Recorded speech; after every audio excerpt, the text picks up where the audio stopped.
स्वर्गीय परमेश्वर के नाम की महिमा और प्रशंसा होने पाए। प्रभु हमारे जीवन में अद्भुत से अद्भुत बातें करने पाए।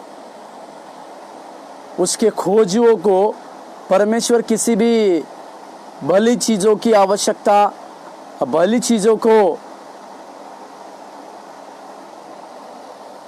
जो उसे परमेश्वर को खोजते हैं, उसे उनके खोजियों को किसी भी भली वस्तुओं की घटी नहीं होगी बोलकर परमेश्वर के वचन में लिखा हुआ है। और परमेश्वर की बातों में हम जानते हैं। प्रभु के लिए हम जितना धन्यवादित हृदय को देते हैं, या परमेश्वर के लिए जितना हमारा हृदय धन्यवादित होता है हर काम के लिए, परमेश्वर की भलाई के लिए, परमेश्वर की बातों के लिए, जब हम बार बार परमेश्वर को धन्यवादित देते हैं, धन्यवाद हृदय के साथ परमेश्वर के पास चले आते हैं, निश्चय परमेश्वर हमारे जीवन में बहुतायत से कार्य करता है। साधारण रीति से नहीं, परंतु बहुतायत से कार्य करने वाला परमेश्वर हमें साथ साथ लिए चलता है, हमें साथ साथ अपने उस महिमा की बातों में भी पूरी करता है। इस विषय के लिए हमें धन्यवाद देने की आवश्यकता है। इस बातों को हमें परमेश्वर के द्वारा पूरी करने की भी आवश्यकता है। प्रभु के नाम की महिमा और प्रशंसा होने पाए। इस पेज के द्वारा हमारे रेवरेंड साहिबा एग्नल दीदी के लिए भी मैं धन्यवाद देता हूँ। उनके द्वारा परमेश्वर के वचन आप तक पहुँचाने के लिए एक जरिया बना, इसी के लिए मैं धन्यवाद देता हूँ। परमेश्वर के नाम की महिमा और प्रशंसा होने पाए। आइए कुछ लोग जब तक जुड़े तब तक हम परमेश्वर के कुछ बातों को गाकर परमेश्वर की, जैसे मैंने कहा, परमेश्वर के लिए धन्यवादित हृदय की आवश्यकता है। और जब हम परमेश्वर के लिए धन्यवाद देते हैं, मतलब परमेश्वर को हम धन्यवाद देना मतलब क्या है कि प्रभु आपने मेरे जीवन में ये सारे कार्य कर दिए। इस विषय को हम परमेश्वर के पास रखना, इसी के चलते हम उसका धन्यवाद देते। आइए गीतों को गाकर परमेश्वर के नाम की महिमा और प्रशंसा करें। थाली बजा कर खुशियाँ मनाओ, प्रभु के सन्मुख आनंद मनाओ। ताली बजा के खुशियाँ मनाओ, प्रभु के सन्मुख आनंद मनाओ। आनंद मनाओ, आनंद मनाओ, सब दुख भूल कर आनंद मनाओ। आनंद मनाओ, आनंद मनाओ, सब दुख भूल कर आनंद मनाओ। ताली बजा कर खुशियाँ मनाओ, प्रभु के सन्मुख आनंद मनाओ। विनती से विचारों से बढ़कर करता है, विनती से विचारों से बढ़कर करता है। आनंद मनाओ, आनंद मनाओ, सब दुख भूल कर आनंद मनाओ। आनंद मनाओ, आनंद मनाओ, सब दुख भूल कर आनंद मनाओ। ताली बजा के खुशियाँ मनाओ, प्रभु के सन्मुख आनंद मनाओ। भयभीत न हो, मैंने छुड़ाया तुझे, तू मेरा अपना है। भयभीत न हो, मैंने छुड़ाया तुझे, तू मेरा अपना है। आनंद मनाओ, आनंद मनाओ, सब दुख भूल कर आनंद मनाओ। आनंद मनाओ, आनंद मनाओ, सब दुख भूल कर आनंद मनाओ। ताली बजा के खुशियाँ मनाओ, प्रभु के सन्मुख आनंद मनाओ। ताली बजा कर खुशियाँ मनाओ, प्रभु के सन्मुख आनंद मनाओ।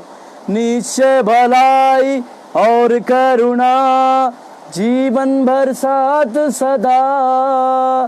निश्चय भलाई और करुणा जीवन भर साथ सदा। आनंद मनाओ, आनंद मनाओ, सब दुख भूल कर आनंद मनाओ। आनंद मनाओ, आनंद मनाओ, सब दुख भूल कर आनंद मनाओ। ताली बजा कर खुशियाँ मनाओ, प्रभु के सन्मुख आनंद मनाओ। ज्ञान सिखाता राह बताता वचन वो देता सदा। ज्ञान सिखाता राह बताता वचन वो देता सदा। आनंद मनाओ आनंद मनाओ सब दुख भूल कर आनंद मनाओ। आनंद मनाओ आनंद मनाओ सब दुख भूल कर आनंद मनाओ। ताली बजा कर खुशियाँ मनाओ प्रभु के सन्मुख आनंद मनाओ। ताली बजा कर खुशियाँ मनाओ प्रभु के सन्मुख आनंद मनाओ। हालेलुया। प्रभु के पवित्र नाम की महिमा और प्रशंसा होने पाए।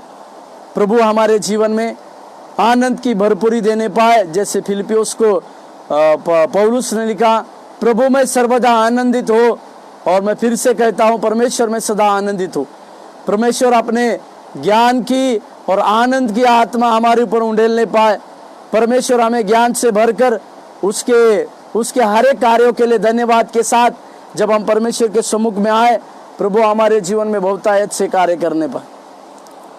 और एक गीत को गाएंगे, परमेश्वर के नाम की महिमा और प्रशंसा। सारे जग में तेरी प्रशंसा, यीशु ही जीवन यीशु ही आशा। सारे जग में तेरी प्रशंसा, यीशु ही जीवन यीशु ही आशा। तू ही सहारा तू ही भरोसा, संगीत तू ही है भाषा। तू ही सहारा तू ही भरोसा, संगीत तू ही है भाषा। सारे जग में तेरी प्रशंसा, यीशु ही जीवन यीशु ही आशा। सारे जग में तेरी प्रशंसा, यीशु ही जीवन यीशु ही आशा। गाऊं मैं गीत तेरे, गाऊं तेरी शान में, आवाज गूंजे मेरी धरती और आसमानों में। गाऊं मैं गीत तेरे, गाऊं तेरी शान में, आवाज गूंजे मेरी धरती और आसमानों में। तेरे दम से है ये दुनिया और कुछ भी जानू ना। तेरे दम से है ये दुनिया और कुछ भी जानू ना। सारे जग में तेरी प्रशंसा, यीशु ही जीवन यीशु ही आशा। सारे जग में तेरी प्रशंसा, यीशु ही जीवन यीशु ही आशा। तू ही सहारा तू ही भरोसा, संगीत तू ही है भाषा। तू ही सहारा तू ही भरोसा, तू संगीत तू ही है भाषा। सारे जग में तेरी प्रशंसा, यीशु ही जीवन यीशु ही आशा। चारों तरफ है मेरे तेरी प्रशंसा का गाना। तू मुझको लाया यहाँ, यही है तेरा ठिकाना। चारों तरफ है मेरे तेरी प्रशंसा का गाना। तू मुझको लाया यहाँ, यही है मेरा ठिकाना। यीशु तेरे वचनों से ही जी भर जाए जीवन मेरा।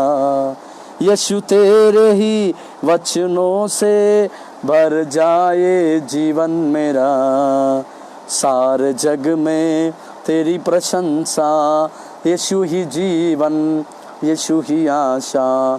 सारे जग में तेरी प्रशंसा, यीशु ही जीवन यीशु ही आशा।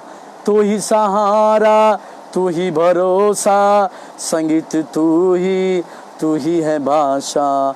तू ही सहारा तू ही भरोसा, संगीत तू ही है भाषा। सारे जग में तेरी प्रशंसा, यीशु ही जीवन यीशु ही आशा।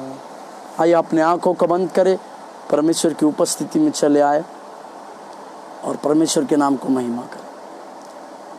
तू अच्छा है मेरे प्रभु, तू अच्छा है मेरे यीशु, जब तक जीऊं मैं कहता रहूं, तू अच्छा है मेरे यीशु, तू अच्छा है मेरे प्रभु, तू अच्छा है मेरे यीशु, जब तक जीऊं मैं कहता रहूं, तू अच्छा है मेरे यीशु।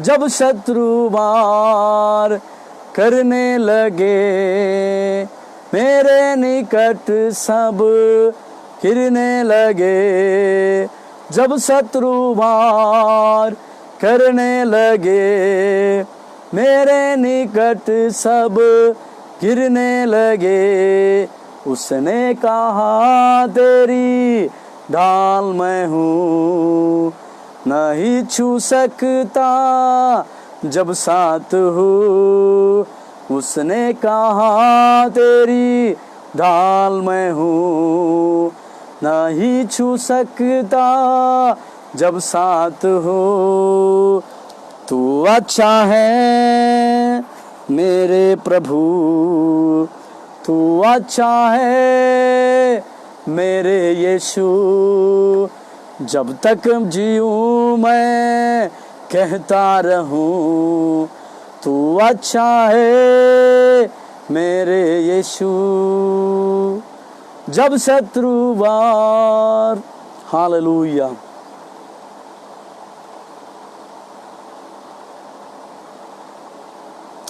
प्रभु तेरे नाम की महिमा होने पाए, हालेलुया। जब से रोके बीच में पड़ा, सोचा जीवन अब अंत हुआ, जब से रोके मैं बीच पड़ा, सोचा जीवन अब अंत हुआ, उसने भेजा अपना स्वर्गदूत, मेरा मसीहा प्रभु यीशु, उसने भेजा अपना स्वर्गदूत, मेरा मसीहा प्रभु यीशु, तू अच्छा है मेरे प्रभु, तू अच्छा है मेरे यीशु, जब तक जीऊं मैं कहता रहूं, तू अच्छा है मेरे यीशु। प्रभु हमारे जीवन में लगातार कार्य करने पाए, तेरी महिमा होने पाए, यीशु के नाम से मांग, आमीन। प्रभु के नाम से और एक बार आप सब लोगों को मैं धन्यवाद देता हूँ।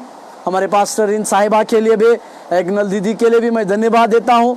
उनके लिए, उनके द्वारा प्रभु के वचन आप तक पहुँचाना मेरे लिए लाभदायक है। हमारे भारत की कलीसिया, हमारे बॉम्बे की सारी कलीसिया की तरफ से आप लोगों का हम धन्यवाद देते हैं। खासतौर से हमारे महाराष्ट्र के लिए और विशेष हमारे मुंबई के लिए आप लगातार प्रार्थना में रखिए। परमेश्वर अपनी दया, उसके लोगों की दया, अपने परमेश्वर अपने लोगों के लिए बचाने पाए। इस महामारी के दौरान परमेश्वर अद्भुत से अद्भुत बातें लोगों के जीवन में करने पाए। जिस शीर्षक के ऊपर मैं आज प्रचार करने पर हूँ उसको आप स्क्रीन पर देख पा रहे हैं। मैं उसको इस प्रकार से कहता हूँ, प्रार्थना में हमारा मुख्य लक्ष्य क्या होना चाहिए। कई एक प्रकार की प्रार्थनाओं को हम करते हैं, या बाइबल में कई एक प्रकार की प्रार्थनाओं के बारे में दिया है। दाऊद ने एक जंगल में किए वाली प्रार्थना को हम भजन संहिता के रूप में देखते हैं। उसी बात उसके दाऊद का पुत्र सुलेमान राजा, इसने भी जो प्रार्थनाएं की उसके प्रार्थना के दूसरे राह इतिहास की किताब में जब उसने भवन को बनाया तब उसने धन्यवाद की बातों के लिए परमेश्वर के सम्मुख जो प्रार्थना रखी, उस प्रार्थना के बारे में भी हम जानते हैं। उसके बाद हबक्कुक ये भविष्यवक्ता जो था, परमेश्वर के लिए धन्यवाद देने के लिए एक धन्यवाद की भविष्यवाणी की, धन्यवाद की बातों को कह रहा था, उसको भी हम देखते हैं। फिर सिमोन, नए नियम में जो सिमोन जो था, उसके ऊपर जब तक वो मसीहा का चेहरा ना देख ले वो मृत्यु का अनुभव नहीं चखेगा बोल के जिसके ऊपर अनुग्रह किया गया था, उसने भी एक धन्यवाद का गीत को गाया। जरूर वो गीत है, परंतु वो परमेश्वर के लिए प्रार्थना के स्वरूप में भी कहा जाता है। एलिया भी जब उस विधवा का जो उस पुत्र मर गया था, तो उस पुत्रों को जीवित करने के लिए उसके ऊपर पसार कर प्रार्थना किया बोलकर देखते हैं। एलिशा की भी कुछ प्रार्थनाओं को हम देखते हैं। साथ ही साथ प्रभु यीशु मसीह ने मत्ती रचित सुसमाचार की किताब 6 अध्याय में अपने चेलों को प्रार्थना को सिखाया। ये प्रार्थना मतलब परमेश्वर के अद्भुत बातों के द्वारा परमेश्वर की भेद की बातों को प्रभु हमारे ऊपर प्रकट करता है। प्रार्थना मतलब क्या है? परमेश्वर ने कहा मुझसे मांगो तो मैं तुम्हें जाति जाति के लोगों को तुम्हारी नीच भूमि होने के लिए दूंगा। और परमेश्वर ने यह भी कहा कि मुझसे प्रार्थना करोगे तो मैं तुम्हें ऐसी गहन बातों को बताऊंगा जिनको तुम जानते नहीं हो। इसका मतलब प्रार्थना के दौरान गहरी बातों को प्रकाशन परमेश्वर हमें देता है। प्रार्थना में परमेश्वर हमें अद्भुत से अद्भुत गहरे रहस्य को प्रकट करता है। हाँ, इस प्रकार की बातें हमारे साथ होती है। परंतु जब हम यूहन्ना रचित सुसमाचार की किताब खोलते हैं तो 3 प्रकार के अलग अलग लोगों के लिए प्रभु यीशु मसीह प्रार्थना करते। सबसे पहले प्रभु यीशु मसीह अपने चेले लोगों के लिए प्रार्थना करते, फिर प्रभु यीशु मसीह दुनिया के लिए प्रार्थना करते, और फिर परमेश्वर सारे अविश्वासी लोगों के लिए भी प्रार्थना करते। इसका मतलब परमेश्वर ने हमें प्रार्थना की महत्वपूर्ण बातों को सिखाया है। और इस महामारी के समय में हमें अधिक से अधिक समय जब इस प्रार्थना में हम बिताते हैं, हमारा अधिक से अधिक संबंध परमेश्वर के साथ जब हम बिताते हैं, तो हमारे जीवन में परमेश्वर उसकी दया उंडेलता है, उसका अनुग्रह उंडेलता है, उसकी दया की बातें हमारे जीवन में करता है। इसीलिए अवश्य यह है कि जब हम प्रार्थना करते हैं तो हमारी प्रार्थनाओं में कुछ लक्ष्य होने की आवश्यकता है, कुछ एक गोल रखने की आवश्यकता है। उसी के बारे में प्रभु यीशु मसीह ने यूहन्ना रचित सुसमाचार 17वें अध्याय में से जो बातों को कहा कि प्रार्थना में कुछ लक्ष्य रहना चाहिए या कुछ महत्वपूर्ण बातें होनी चाहिए, उन्हीं महत्वपूर्ण बातों में से 7 प्रकार की महत्वपूर्ण बातों को या 7 प्रकार के महत्वपूर्ण गोल जो प्रार्थना करते समय हमारे पास होने चाहिए, उसके बारे में हम देखें। सबसे पहले मेरे साथ खोलिएगा यूहन्ना रचित सुसमाचार उसके 17वें अध्याय का पहला वाक्य।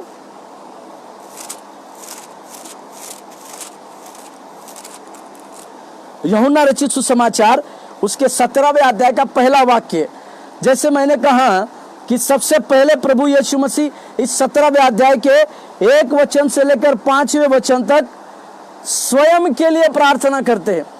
प्रभु यीशु परमेश्वर का एकलौता पुत्र जो इस धरती पर एक मानव के रूप में आए, सारे लोगों के उद्धार के लिए अपने आप को दिए, वे इस अंतिम घड़ी में यूहन्ना इस प्रकार से लिखता है कि प्रभु यीशु मसीह एक महायाजकीय प्रार्थना, प्रभु यीशु मसीह की महायाजकीय प्रार्थना स्वयं के लिए थी।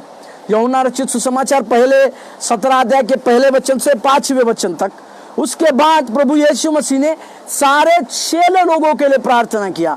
वो यूहन्ना रचित सुसमाचार की किताब 6 अध्याय से 19वें वचन तक हम देखते हैं।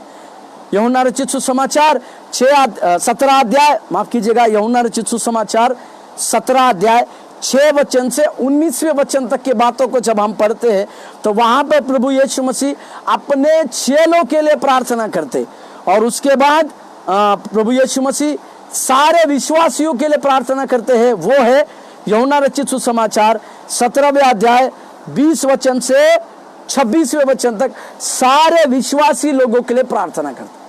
3 तरह के टुकड़ों में इस प्रार्थना को या इस 17वें अध्याय को परमेश्वर प्रभु यीशु मसीह ने हमसे बर्ताव किया।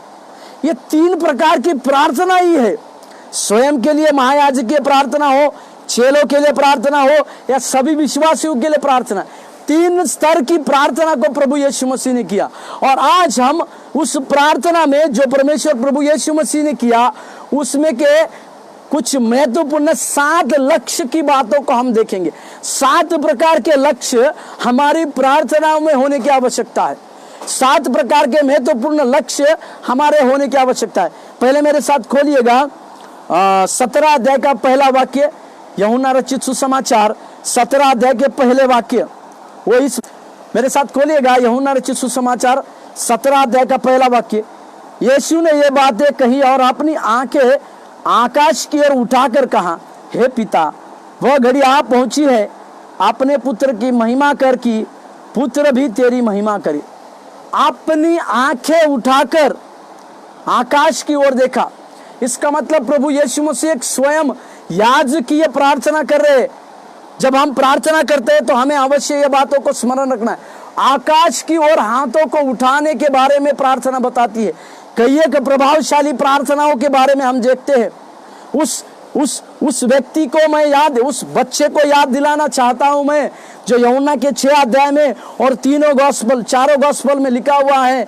एक छोटा सा बच्चा जब उस रेगिस्तान में, जब जंगल में प्रभु यीशु मसीह लगातार सारे लोगों को 3 दिन और 3 रात तक परमेश्वर के वचन सुना रहे थे, परंतु एक लड़का उस जगह पे आकर इस प्रकार से कहता है कि जब यीशु मसीह ने कहा कि इन लोगों के लिए खाने का प्रबंध कौन किया करेगा, परंतु वो लड़का जब विश्वास के साथ परमेश्वर के पास आता है और अपनी 2 मछली और 5 रोटी दे देता है। उस समय भी प्रभु के वचन में इस प्रकार से लिया, प्रभु ने उस रोटी को लिया, धन्यवाद कर परमेश्वर के लिए धन्यवाद दिया और फिर तोड़ी। हालेलुया, प्रभु के नाम की महिमा और प्रशंसा होने पाए। इसका अर्थ क्या है? इसका अर्थ यह है कि जब कभी भी हम धन्यवाद देते हैं या फिर अपने आंखों को स्वर्ग की ओर उठाते हैं या अपने हाथों को, पवित्र हाथों को स्वर्ग की ओर उठाते हैं, तो ये हमारी प्रार्थना बननी चाहिए। ये हमारी प्रार्थना का एक स्वरूप है। इसे प्रभु यीशु मसीह हमें सिखाते हैं। हालेलुया। अभी हम 7 महत्वपूर्ण बातें जो हमारी प्रार्थना का महत्वपूर्ण लक्ष्य होना चाहिए, उसमें से पहला लक्ष्य जो है, वचन को निकटता से जाने। हालेलुया। वचन को निकटता से जानने की आवश्यकता है। सबसे पहला महत्वपूर्ण गोल या सबसे पहला महत्वपूर्ण लक्ष्य हमारी प्रार्थनाओं में है, वो है प्रार्थना में वचन को निकटता से जानना है। मेरे साथ खोलिएगा 17 अध्याय के 2 और 3 वचन, यूहन्ना रचित सुसमाचार उसके 17 अध्याय 2 और 3 पद। क्योंकि तूने उसको सब प्राणियों पर अधिकार दिया कि जिन्हें तूने उसको दिया है उन सब का वह अनंत जीवन दे, और अनंत जीवन यह है कि वे तुझ एकमात्र सच्चे परमेश्वर को और यीशु मसीह को जिसे तूने भेजा है जाने। हालेलुया। वचन को निकटता से जानने की आवश्यकता है। हमारी प्रार्थनाओं में यह बात समझने की आवश्यकता है कि यीशु मसीह के द्वारा ही हमें अनंत जीवन मिलता है, या पिता परमेश्वर ने प्रभु यीशु मसीह को इसीलिए भेजा है कि आप और हम एक अनंत जीवन को प्राप्ति करें, आपको और हमको बहुतायत से अनंत जीवन मिले। इसी के लिए जो लोग अनंत जीवन को प्राप्त करना चाहते हैं, उनको सच्चे प्रभु यीशु मसीह के ऊपर विश्वास करने की आवश्यकता है और पिता के भी ऊपर विश्वास करने की आवश्यकता है। इसका मतलब प्रभु यहाँ पर वचनों को निकटता से जानने के बारे में कहते हैं। और एक वचन पढ़िएगा, यूहन्ना 17:17। सत्य के द्वारा उन्हें पवित्र कर, तेरा वचन सत्य है। हालेलुया। यह चेले लोगों की प्रार्थना के बारे में, वचन परमेश्वर का सत्य है। इसी के लिए प्रभु कहते हैं कि वचन के द्वारा उन्हें सत्य किया जाए। और एक वचन पढ़िए, 19वें पद को पढ़िएगा, 17 अध्याय यूहन्ना 17:19। और उनके लिए मैं अपने आप को पवित्र करता हूं ताकि वे भी सत्य के द्वारा पवित्र किए जाए। सत्य के द्वारा पवित्र किए जाए। इसका मतलब परमेश्वर के वचन को निकटता से जानना है, क्योंकि परमेश्वर का वचन सत्य है, परमेश्वर का वचन पवित्र है और परमेश्वर का वचन प्रभु यीशु मसीह के साथ है और प्रभु यीशु मसीह के द्वारा ही हमें अनंत जीवन मिला है। इस बातों को हमें बहुतायत से समझने की आवश्यकता है। इस बातों को हमें जानने की आवश्यकता है। इस बातों को हमें सरलता से समझे, सरलता से जाने, इस बातों के लिए परमेश्वर हमें सिखाते हैं। ये पहला गोल हमारे जीवन में होना चाहिए कि हम वचन को निकटता से जाने। दूसरा, शैतान से और झूठी शिक्षाओं से बचाए रखें। शैतान और उसकी झूठी शिक्षा से हम बचाए रखें, अपने आप को बचाए रखना। शैतान कई एक प्रकार की अभिलाषाओं को लाता है, या मैं इस प्रकार से कहूँ, प्रभु यीशु मसीह ने कहा संसार का आदि सरदार निकाला जाता है क्योंकि उसका मेरे पर अधिकार नहीं। केवल प्रभु यीशु मसीह के ही ऊपर उस शैतान का अधिकार नहीं था, परंतु परमेश्वर का शैतान आज संसार जो है इस शैतान के वश में पड़ा हुआ है। तो हमें शैतान और उसकी झूठी शिक्षाओं से बच के रखना इस हमारे प्रार्थना में एक सबसे बड़ा बहुमूल्य महत्वपूर्ण रोल होने की आवश्यकता है। मेरे साथ खोलिए यूहन्ना 17:6, यूहन्ना 17 अध्याय के 6 वचन।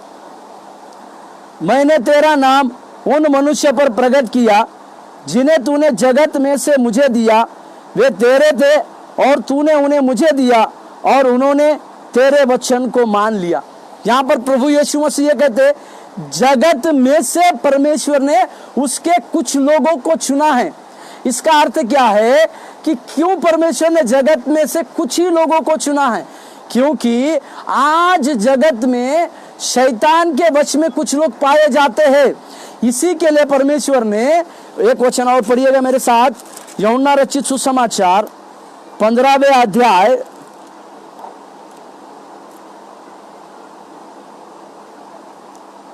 यूहन्ना रचित सुसमाचार 15वें अध्याय 15 का 16, यूहन्ना 15:16, उसमें इस प्रकार से कहा, तुमने मुझे नहीं चुना परंतु मैंने तुम्हें चुना है और तुम्हें नियुक्त किया कि तुम जाकर फल लाओ और तुम्हारा फल बना रहे, कि तुम मेरे नाम से जो कुछ पिता से मांगो वो तुम्हें दे।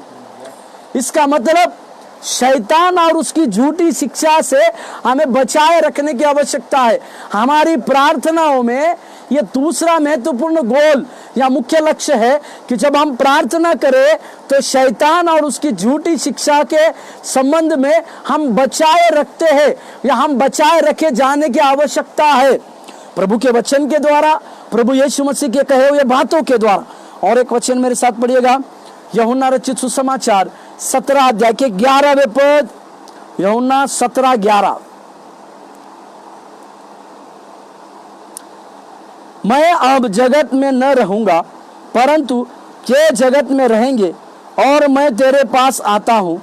हे पवित्र पिता, अपने उस नाम से जो तूने मुझे दिया है उनकी रक्षा कर कि वे हमारे समान एक हो। या प्रभु यीशु मसीह फिर से स्पष्ट करते हैं कि प्रभु यीशु मसीह जगत में नहीं रहेंगे परंतु उसके शिष्य लोग, उसके चेले लोग और उसके अपने लोग जो है, उसके अपने लोग इस जगत में रहेंगे।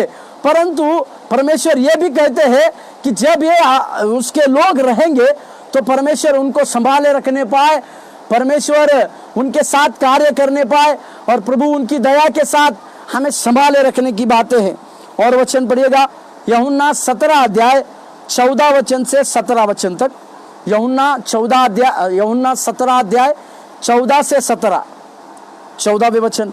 मैंने तेरा वचन उन्हें पहुंचा दिया है और संसार ने उनसे बैर किया है, क्योंकि जैसा मैं संसार का नहीं वैसे वे भी संसार के नहीं है।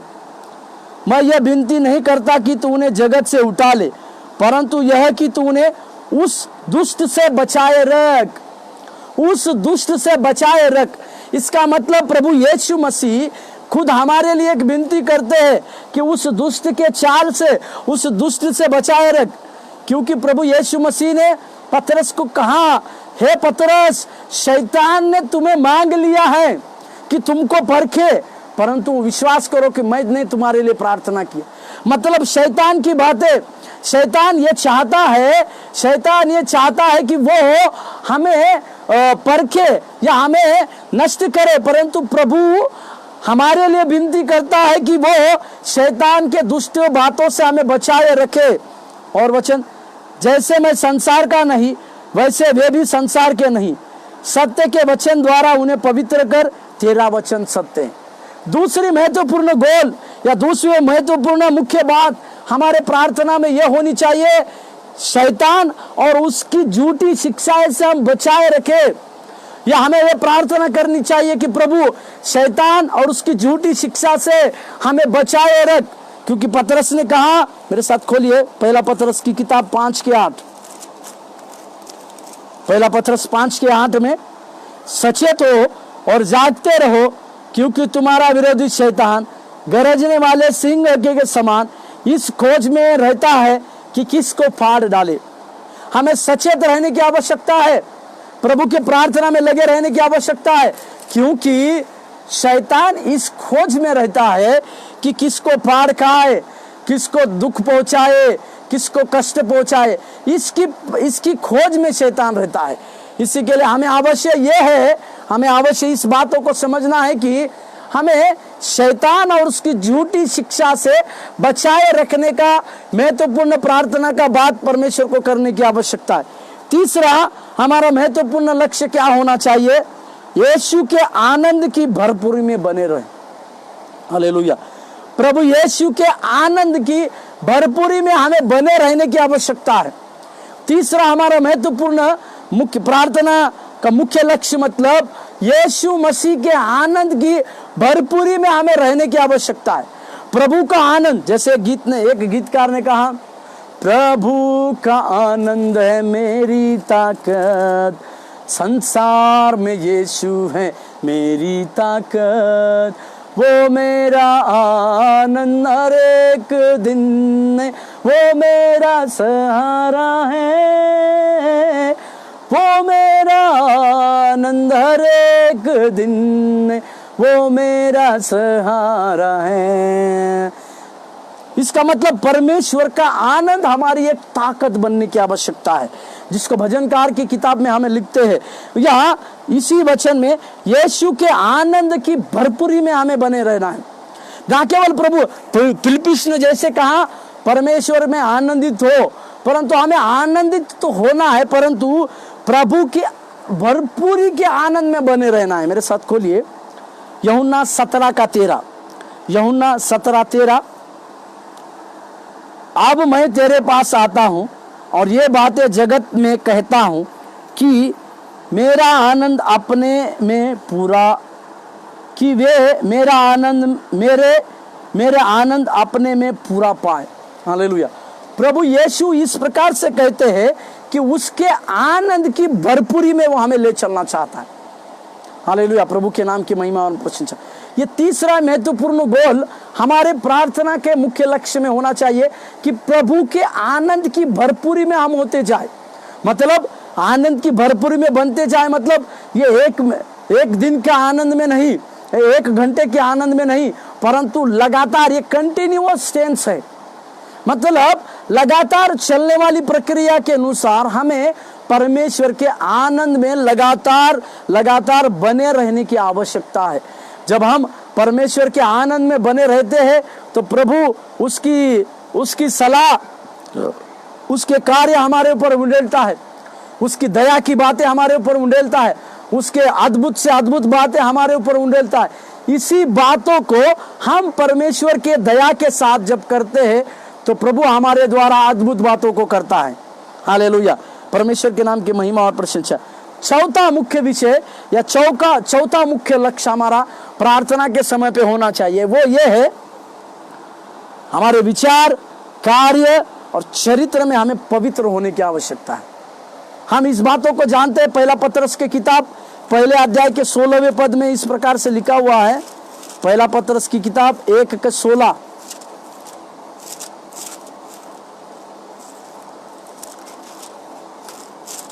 मेरे साथ बोलिएगा। पहला पतरस की किताब 1 अध्याय का 16वें पद, इसी को लेवी व्यवस्था की जो वचन है उसी वचन का आधार लेकर पत्रस से कहता है, क्योंकि लिखा है पवित्र बनो क्योंकि मैं पवित्र हूं। और उसके 15वें वचन को भी पढ़िएगा, पहला पत्रस की किताब 1 अध्याय 15वें पद, पर जैसा तुम्हारे बुलाने वाला पवित्र है वैसे ही तुम भी अपने सारे चाल चलन में पवित्र बनो। हालेलुया, प्रभु के पवित्र नाम की महिमा और प्रशंसा होने। अभी मेरे साथ पतरस ने जैसे कहा कि जैसे तुम्हारा बुलाने वाला पवित्र है वैसे ही तुम भी अपने सारे चाल चलन में पवित्र बनने की आवश्यकता है। इसी के लिए वो ये भी कहता है कि तुम पवित्र बनो क्योंकि वो पवित्र है, क्योंकि परमेश्वर पवित्र है।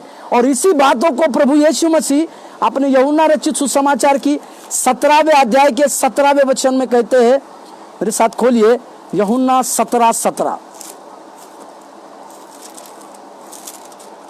यूहन्ना 17:17, सत्य के द्वारा उन्हें पवित्र कर, तेरा वचन सत्य है, पवित्र कर।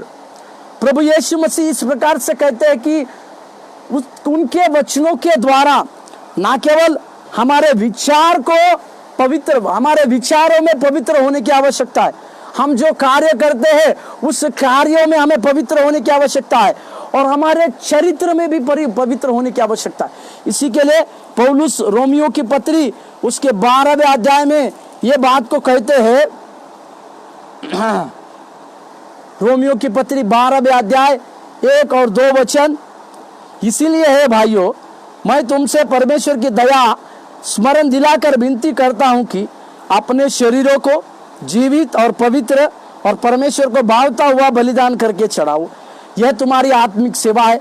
यहाँ तक पौलुस आत्मिक सेवा के बारे में लिखता है, परंतु आगे को कुछ महत्वपूर्ण बात, इस संसार के सदृश न बनो परंतु तुम्हारे मन के नए हो जाने से तुम्हारा चाल चलन भी बदलता जाए, जिससे तुम परमेश्वर की भली और भावती और सिद्ध इच्छा अनुभव से मालूम करते रहो। परमेश्वर की भली भावती और सिद्ध इच्छा को हम मालूम करते रहे। इसी के लिए हमें हमारे विचारों में शुद्ध पवित्र होने की आवश्यकता है, हमारे कार्यों में हमें शुद्ध और पवित्र होने की आवश्यकता है, हमारे पूरे चरित्र में हमें पवित्र होने की आवश्यकता है। और इस सारी बातों को परमेश्वर हम जब प्रार्थना करते हैं तो इसमें हमारा एक मुख्य रोल होने की आवश्यकता है। कई एक लोग जब प्रार्थनाएं करते हैं तो परमेश्वर के पवित्र लहू को अपने ऊपर लेते हैं, या परमेश्वर के पवित्र लहू से अपने आप को शुद्ध कर परमेश्वर के लिए प्रार्थना करते हैं, या कुछ लोग परमेश्वर के आत्मिक युद्ध की बातों को लेकर प्रार्थना करते हैं। ये सारी बातों में हमें एक बात अवश्य है कि हमें अपने विचारों में पवित्र होना है, अपने कार्य में और अपने चरित्र में पवित्र होना है, जिसके विषय में प्रभु हमें वचनों से समझाते हैं और दिखाते हैं। ये 4 बातें हो गई जो हमारे प्रार्थना के मुख्य लक्ष्य में होने की आवश्यकता है। 5वीं बात, उद्देश्य संगति एक हो जैसा यीशु और पिता के द्वारा प्रदर्शित किया गया है। हमारा उद्देश्य, हमारी संगति ये एक ही हो जैसा यीशु और पिता के द्वारा प्रदर्शित किया गया है। यहाँ पर मैं एक बातों को, हमारा उद्देश्य एक हो, हमारा उद्देश्य एक किस प्रकार से हो, जैसा पिता परमेश्वर और प्रभु यीशु मसीह के एक होने के बारे में बाइबल सफाई से चारों सुसमाचार की बातों में कहती, उसी तरह से जब हम प्रार्थना करते हैं तो परमेश्वर की आत्मा और हमारी आत्मा इसमें एक साझे होकर हमें प्रार्थना करने की आवश्यकता है। पौलुस ये कहते हैं कि प्रार्थना किस प्रकार से करनी चाहिए हमें आत्मा सिखाती है बोलकर लिखता है। उसी तरह से हमें इस बातों को भी समझने की आवश्यकता है कि जैसे पिता का और परमेश्वर का एक संबंध दिखाया गया है, पिता परमेश्वर और प्रभु यीशु मसीह जैसे एक संबंध के द्वारा होते हैं, उसी तरह से हमें भी जब हम प्रार्थना करते हैं तो उसमें हमारा एक लक्ष्य होना चाहिए, हम परमेश्वर की आत्मा में आने चाहिए, परमेश्वर के द्वारा दिए गए जाने वाले उस गहरे रहस्य को प्रकट होने के लिए परमेश्वर को सौंपने की आवश्यकता है। मेरे साथ एक वचन पढ़िएगा, यूहन्ना रचित सुसमाचार 17 अध्याय के 11वें पद, यूहन्ना 17:11। मैं अब जगत में न रहूंगा परंतु ये जगत में रहेंगे, और मैं तेरे पास आता हूं। हे पवित्र पिता, अपने उस नाम से जो तूने मुझे दिया उनकी रक्षा करके वे हमारे समान एक हो। बाइबल में यूहन्ना कई एक बातों का वर्णन करता है कि पिता, यीशु मसीह ने कहा कि जिसने मुझे देखा है उसने पिता को देखा है। और प्रभु यीशु मसीह ने यह भी कहा जो मुझ में बना रहता है पिता उसमें भी रहता है और वो ढेर सारा फल लाता है। और यहाँ पर प्रभु यीशु मसीह विनती करते हैं कि जब जैसे पिता में प्रभु यीशु मसीह है उसी तरह से हम पिता परमेश्वर और प्रभु यीशु मसीह के द्वारा एक होते हैं, उसी समान हम भी एक हो जाते हैं। या मैं इस प्रकार से कहूं, जैसे पिता और यीशु मसीह एक है उसी तरह से हमारी प्रार्थनाओं के समय में हमें भी एक होने की आवश्यकता है। तब हम परमेश्वर की आत्मा के समान एक होते हैं, जिसके विषय में खुद प्रभु यीशु मसीह प्रार्थना कर रहे हैं। और एक वचन पढ़िएगा उसी यूहन्ना रचित सुसमाचार की पत्री, यूहन्ना रचित सुसमाचार की पत्री 17वें अध्याय 21 और 22वें पद। यूहन्ना रचित सुसमाचार 17वें अध्याय 21 और 22वें पद। कि वे सब एक हो जैसा तू है पिता मुझ में है और मैं तुझ में हूँ, वैसे ही वे भी हम में हो, जिससे संसार विश्वास करे कि तू ही ने मुझे भेजा है। वह महिमा जो तूने मुझे दी है मैंने उन्हें दी है कि वे जैसे ही एक हो जैसे कि हम एक है। यहाँ पर परमेश्वर और सफाई से कहते हैं कि वे एक जैसे हो, या वे एक हो जैसे पिता परमेश्वर और प्रभु यीशु मसीह एक थे, वैसे ही हमें होने की आवश्यकता है। या होने के लिए प्रभु यीशु मसीह के वचनों के द्वारा हम समझते हैं, वचनों के द्वारा हम जानते हैं, उनकी कई एक बातों को हमें समझने की आवश्यकता है और जानने की आवश्यकता। ये पांचवा मुख्य लक्ष्य हमारी प्रार्थनाओं में होने की आवश्यकता। छठवां एक मुख्य लक्ष्य दूसरों को यीशु के पास लाएं। हालेलुया। मत्ती रचित सुसमाचार की किताब 28वें अध्याय के 18 और 19वें पद में प्रभु यीशु मसीह ने कहा, जगत में जाओ, सुसमाचार को फैलाओ और प्रभु यीशु मसीह के नाम उन्हें पिता पुत्र और पवित्र आत्मा के नाम से बपतिस्मा दो। इसको कहते हैं नॉर्मरी कॉल। ये सारे लोगों के लिए एक साधारण बुलाहट है कि हमें जगत में जाकर कई एक लोगों को शिष्य बनाना है। इसके लिए परमेश्वर ने हमें सिद्ध किया है। इसी के लिए दूसरों को यीशु मसीह के पास लाने के बारे में भी प्रभु यीशु मसीह हमसे कहते हैं। मेरे साथ खोलिए यूहन्ना 17 अध्याय के 21वें पद, 17 के 21वें पद में, यूहन्ना रचित सुसमाचार 17 के 21, कि वे सब एक हो जैसा तू है पिता मुझ में। हाँ 21वें पद, कि वे सब एक हो जैसे तू है पिता मुझ में है और मैं तुझ में हूँ, वैसे वे भी हम में हो, जिससे संसार विश्वास करे कि तूने ही मुझे भेजा है। या संसार विश्वास करे कि तूने ही मुझे भेजा है, मतलब इस संसार में प्रभु यीशु मसीह लोगों को भेजने की बात करते हैं। या प्रभु यीशु मसीह इस प्रकार कहते हैं कि उसकी बड़ी सामर्थ्य के द्वारा, उसके बड़े अनुग्रह के द्वारा, उसके बड़े कार्य के द्वारा परमेश्वर हमें संसार में भेजते हैं ताकि हम उस संसार में जाए, लोगों को परमेश्वर के राज्य में लेकर आए, परमेश्वर के कार्य के लिए लोगों को लेकर आए। इसी के लिए परमेश्वर हमें भेजते हैं। इसी के लिए हमारे जीवन में ये बात होने की आवश्यकता है कि हमें यीशु के पास और दूसरे लोगों को लाने का एक महत्वपूर्ण काम प्रभु यीशु मसीह ने दिया। और उसके 23वें पद में देखिए, यूहन्ना 17 के 23वें पद, यूहन्ना 17 अध्याय के 23वें पद, मैं उनमें और तू मुझ में, कि वे सिद्ध होकर एक हो जाए और संसार जाने की तूने ही मुझे भेजा और जैसा तूने मुझसे प्रेम रखा वैसे ही उनसे प्रेम रख। संसार जाने कि पिता परमेश्वर ने ही प्रभु यीशु मसीह को भेजा और इसी के चलते प्रभु यीशु मसीह अभी हमें, जो उसके सुसमाचार की सेवा करने वाले उसके पवित्र सेवकगण हैं, या उसकी सुसमाचार की सेवा को प्राप्त करने वाले जो लोग हैं, उनको प्रभु यीशु मसीह ये कहलाकर भेजते हैं कि तुम्हें और लोगों के पास जाकर प्रभु यीशु मसीह के लिए लोगों को जीतने की आवश्यकता है। इसी के लिए इसके बारे में प्रेरित पौलुस भी कहते हैं, यदि मैं सुसमाचार के लिए लजाऊं तो मेरे लिए हाय। इसका मतलब यह है कि हमें और प्रभु यीशु मसीह के लिए और लोगों को जीतने की आवश्यकता है, और लोगों को प्रभु में लाने की आवश्यकता है। जब हम और लोगों को प्रभु मसीह में लाते हैं तो हमारे जीवन में बहुतायत की आशीषें प्राप्त होती है। ये हमारे प्रार्थना का 6वां मुख्य लक्ष्य होने की आवश्यकता। 7वां और आखिरी लक्ष्य यह है, परमेश्वर के प्रेम और उपस्थिति में लगातार बने रहे। परमेश्वर के प्रेम और उसकी उपस्थिति में हमें लगातार बने रहना है।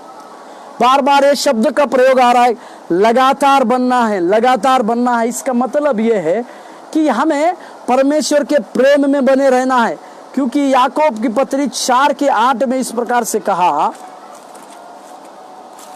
याकूब 4:8,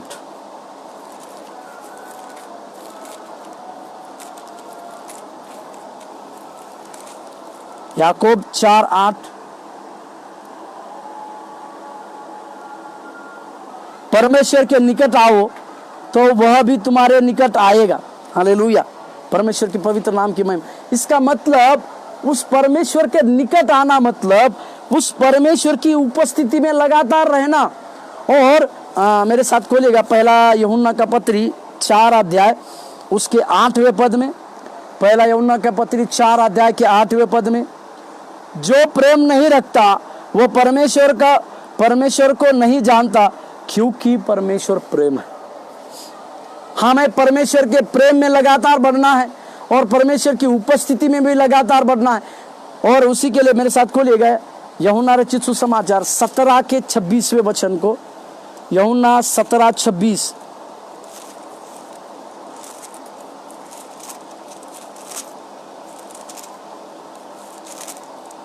यूहन्ना 17:26, मैंने तेरा नाम उनको बताया और बताता रहूंगा कि जो प्रेम तुझको मुझसे था वह उनमें रहे और मैं उनमें रहूं। जो प्रेम प्रभु यीशु का अपने पिता में था, वही प्रेम में प्रभु यीशु मसीह हमें बने रहने के बारे में कहते हैं। और जैसे अभी हमने यूहन्ना के किताब में से पढ़ा, और फिर हम यूहन्ना रचित सुसमाचार 3 के 16वें पद में पढ़ते हैं, तो उसमें इस प्रकार से लिखा हुआ है कि क्योंकि परमेश्वर ने जगत से ऐसा प्रेम रखा कि उसने अपना एकलौता पुत्र दे दिया, ताकि जो कोई उसके ऊपर विश्वास करे वो नाश ना हो परंतु अनंत जीवन पाए। ये सबसे बड़ा प्रेम प्रभु यीशु मसीह का हमारे ऊपर है। पिता का प्रेम की एक सीमा हमारे ऊपर नहीं है। उस पिता परमेश्वर ने उसके सीमा से बाहर हमारे लिए प्रेम किया। वो क्या प्रेम था कि उसके एकलौते पुत्र को ही परमेश्वर ने हमारे लिए दे दिया। उस एकलौते पुत्र के नाम से हम जीवन प्राप्त करें, इसी के लिए परमेश्वर ने उस एकलौते पुत्र को हमें दे दिया, ताकि हम उसके द्वारा जीवन पाए और भरपूरी के साथ जीवन पाए। और एक वचन पढ़िएगा, रोमियो का पत्री 5 के 8वें पद, रोम 5:8।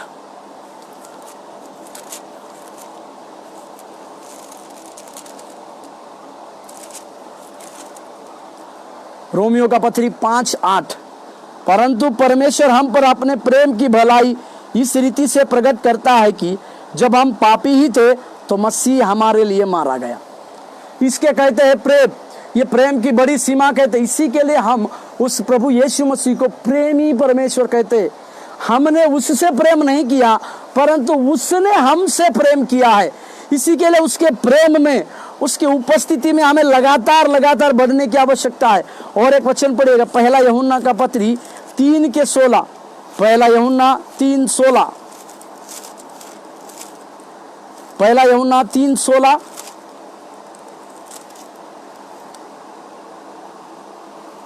हमने प्रेम इसी से जाना कि उसने हमारे लिए प्राण दे दिए। प्रेम हमने कैसे जाना है, तो उस महान परमेश्वर ने हमारे लिए प्राण को दे दिया है। इसी के लिए, इसके द्वारा ही हम उसका प्रेम को जाने। इसी के लिए आवश्यक है कि हमें उसके प्रेम में और उसकी उपस्थिति में लगातार बने रहने की आवश्यकता है। फिर से मैं इन 7 महत्वपूर्ण मुख्य लक्ष्यों को आपको बताकर प्रार्थना में हूं। पहला लक्ष्य हमारा होना चाहिए वचन को निकटता से जानने का। दूसरा, शैतान और उसकी झूठी शिक्षाओं से बचाए रखने। तीसरा, यीशु के आनंद की भरपूरी में बने रहे।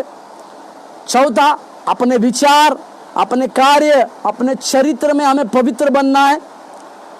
फिर उद्देश्य संगति में एक हो, जैसा यीशु मसीह और पिता के द्वारा प्रदर्शित किया गया है। पांचवा, दूसरों को यीशु मसीह के पास लाना है। और आखिरी, परमेश्वर के प्रेम और उसकी उपस्थिति में लगातार बने रहना है। इस प्रकार की 7 महत्वपूर्ण लक्ष्य हमारे प्रार्थना में होने की आवश्यकता है। जब इस प्रकार के 7 महत्वपूर्ण लक्ष्य हमारे प्रार्थनाओं में होंगे तो हमारी प्रार्थना प्रभाव लाएगी। क्योंकि यह पहले यूहन्ना के याकूब की पत्री में 5वें अध्याय में एलिया के बारे में इस प्रकार से लिखा हुआ है कि एलिया भी हमारे जैसा दुख सुख भोगी था, परंतु उसने प्रार्थना किया और 3.5 वर्ष तक मेघ न बरसा। इसका मतलब एक प्रभावशाली प्रार्थना हमारे जीवन में होने की आवश्यकता है। और प्रार्थना में ये हमारे 7 मुख्य लक्ष्य होने पर एक प्रभावशाली प्रार्थना हमारे साथ होगी। प्रार्थना करें। स्वर्गीय परमेश्वर, हम धन्यवाद और स्तुति, महिमा, प्रशंसा करते हैं। तेरी दया हमें संभाले रखती है, तेरा अनुग्रह हमें संभाले रखता है। तो अपने द्वारा हमारे जीवन में बहुतायत से कार्य करने के लिए हम अपने आप को सौंपते हैं। प्रभु, तेरी दया हमें निरंतर लेकर चलने पाए, तेरी आशीष और तेरे अनुग्रह हमारे साथ होने पाए। तो लगातार हमारे जीवन में बढ़ोतरी कर, इस प्रार्थनाओं के मुख्य 7 लक्ष्यों के द्वारा अपने नाम की महिमा हमारे द्वारा होने पाए, सहायता कर।